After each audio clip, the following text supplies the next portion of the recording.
Still looking at me.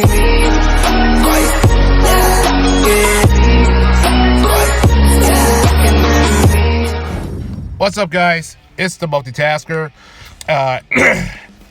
You already seen my video of the Viet Cong of the booby traps, and looks like I got a new interesting clip from Shadow, and the self-title is called "The Green Beret Who Went on One-Man Rampage." Okay, it is interesting because one soldier went hell bent and just decided to go berserk. Where have I heard of this before?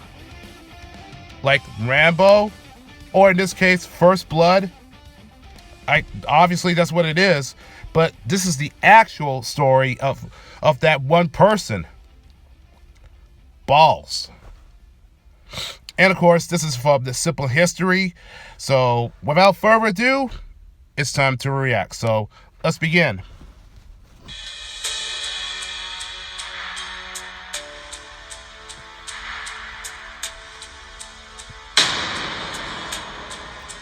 The Green Beret who went on a one-man rampage. Roy Benavidez. Yes. The Vietnam War. Also known as Tango Mike. Roy Benavidez's life had been rough as a child. Both his parents had died. He was bullied by his classmates because of his mixed Yaqui Indian and Mexican heritage, and had to leave school in 8th grade to help his family. That's messed up. At the age of 19, Benavidez joined the Army, serving in the Korean War in the Texas Army National Guard. He married Hilaria Lala Coy Benavidez in 1959 and completed airborne training, becoming assigned to the 82nd Airborne Division. In 1966, Sergeant Roy Benavidez was in hospital after stepping on a landmine. Doctors said he would never walk again. Damn. He had been sent to Vietnam in 1965 as an advisor for the ARVN troops there. Benavidez was carrying out a classified operation alone to gather evidence that the North Vietnamese troops were posing as Viet Cong. While he was on patrol along a narrow trail disguised as a Viet Cong guerrilla, he stepped on a landmine. Sometime later, a squad of Marines came across Benavidez. They initially thought it was a booby trap, but were surprised when they flipped him over and discovered the man in Viet Cong pajamas was Hispanic and wearing U.S. Army dog tags. He was soon evacuated to the hospital. In hospital in the U.S. 2 months later, Benavidez had recovered and awoke. His memories came back to him. The doctor told him he would never walk again. His spine had been damaged and his brain had rattled in his skull. Nevertheless, Benavidez, sitting in his wheelchair, begged the doctors not to discharge him from the Army. The Army was his life. Determined, Benavidez got up from his bed night after night, dragging himself to the wall and putting weight on his legs. For weeks, he pushed through the pain, going further in distance than before, which surprised the doctors. 6 months later, with his wife Lala's support, Roy Benavidez walked out of the hospital. He was promised only a desk job at Fort Bragg, North Carolina, but determined and exercising every day, he trained vigorously and qualified for the Special Forces, also known as the Green Berets. He would be assigned to Detachment B-56, 5th Special Forces Group Airborne, 1st Special Forces. 6 hours. 6 hours in hell. Oh, shit. Now it was 1968. Staff Sergeant Roy Benavidez, now with the code name Tango Mike, was back in Vietnam and was off-duty attending church, but his mind was fixed on the panicking radio chatter from the front lines. In Loc Ninh, Vietnam, near the Cambodian border, a 12-man Special Forces reconnaissance team, which included his close friends, Sergeant First Class Leroy Wright, Staff Sergeant Lloyd Frenchie Mousseau, Specialist 4 Brian O'Connor, and 9 Montagnard tribesmen who were part of the Civilian Irregular Defense Group program, or CIDG, were surrounded by a battalion numbering 1,000 battle-hardened North Vietnamese soldiers. Everyone in the unit had been wounded or killed in earlier fighting, and 3 of the helicopters sent to rescue them had been unable to extract them due to heavy enemy fire. When the helicopters returned, they were riddled with bullets. One of them, the door gunner, Michael Craig, age 19, had been hit several times and died in Benavidez's arms. There was no way Benavidez was going to leave his friends out in the jungle. Benavidez jumped onto a returning helicopter that was going back in, volunteering so quickly that he didn't have time to get his M16, so was only armed with a Bowie knife and medical supplies. Benavidez described it as going into autopilot. As he was approaching the extraction zone, Benavidez realized his fellow team members were too severely wounded to run the distance to the helicopter. There was so much enemy gunfire that the pilot, Larry McKibben, had to zigzag in an attempt to dodge it, but was nevertheless able to provide covering fire. Benavidez jumped out with a medical bag, ran through the jungle to the wounded men under heavy enemy fire, taking a shot to the leg, which he initially thought was a thorn bush. He found Musso first, against a tree whose eyeball had been shot out and was hanging down his cheek, but was determined to keep shooting back. Hanging out. The CIDG were in a pool of blood and patched up as best they could. Benavidez dragged everyone into a defensible position to direct their fire at the enemy and provided morphine to the wounded.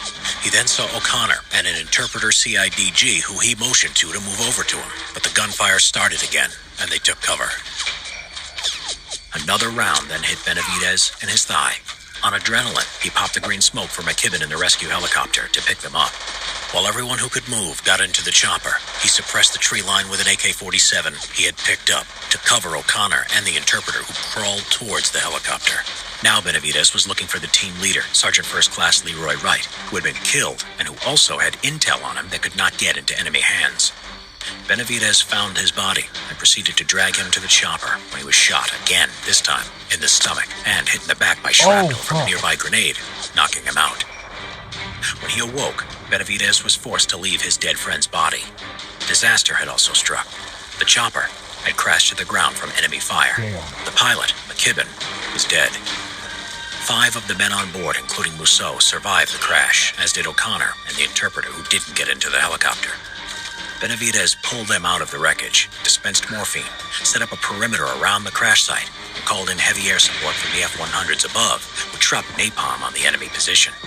When the jets ran out of fuel and had to leave, the enemy machine gun fire started again. Benavidez gave O'Connor a third shot of morphine and took another bullet to the leg. Their position was surrounded by North Vietnamese soldiers. It looked hopeless. But a helicopter finally came to their rescue. Benavidez and the rescue team carried and dragged the wounded men onto the chopper, but the landing zone was still being fired upon by NVA troops, to the extent that 2 men were shot in the back as they crawled to it. Shrapnel wounds to his face from earlier caused Benavidez's vision to be blurred from the blood in his eyes. When he went to get Musso, an NVA soldier butted his rifle into Benavidez's head and jaw and slashed his arm with his bayonet. He shouted to O'Connor to shoot, but he was too drugged from morphine to react. Benavidez pulled out his Bowie knife and stabbed the NVA soldier till he was dead. He then dragged Musso to the helicopter and killed 2 more NVA with an AK-47 who were out of the helicopter's side gunner's arc of fire. And then he made one more trip to get the interpreter and destroy any classified material, with blood still obscuring his vision. Only then did he allow the others to pull him onto the helicopter, the last man to leave the battlefield. At this point, the round that had hit his stomach had exposed his intestines, which he was trying to hold in with his hands. The helicopter, badly shot up and with no instruments left, managed to take off.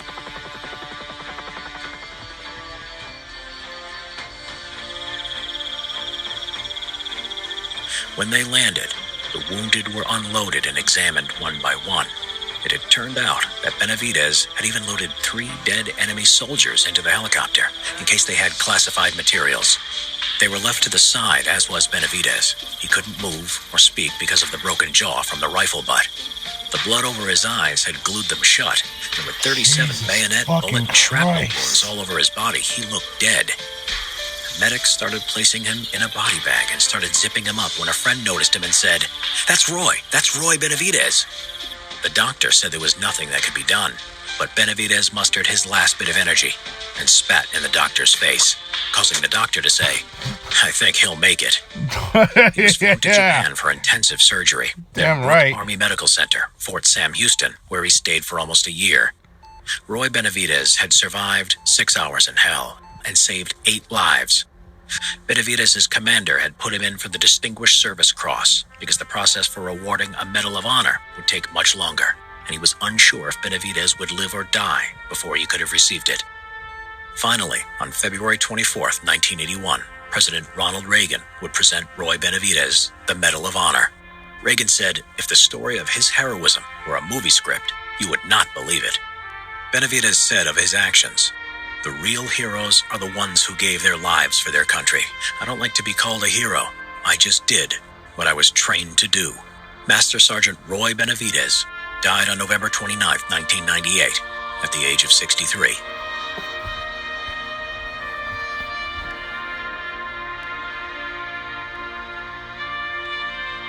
Subscribe for more Vietnam War history videos.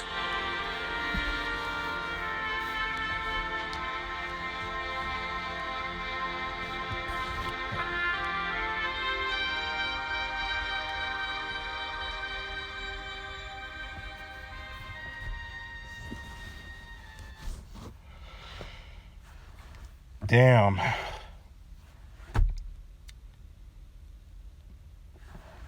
What words can I say to Roy Benavidez, aka Tango Mike?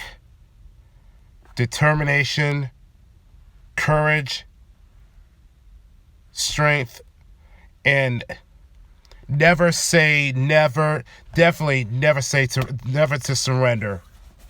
I mean, he is a dedicated Green Beret, and definitely one of the most badass and hard ass that is, simply put it, never give up.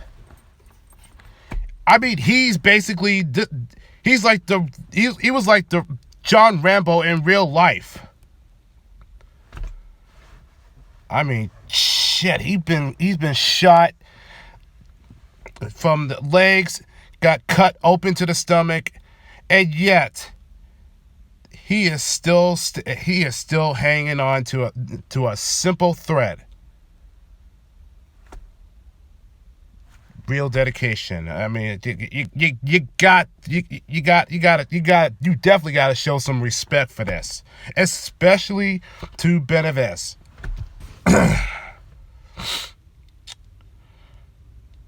A true badass.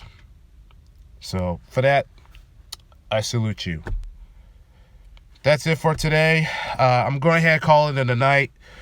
Unless if I do another video, but depends on if I just still, to do one thing. But that's my choice. But don't mind what I said. But if you enjoyed this, punch those likes and leave a comment down below. If you're new to this channel, all you have to do, click that bell and you get notification from yours truly and get subscribed. And not to mention, if you have any requested videos that you want me to react, I'll be more than happy to do so for the sake of entertainment and doing my damn best. So take care, good night, but I will catch y'all in the next video. So take care.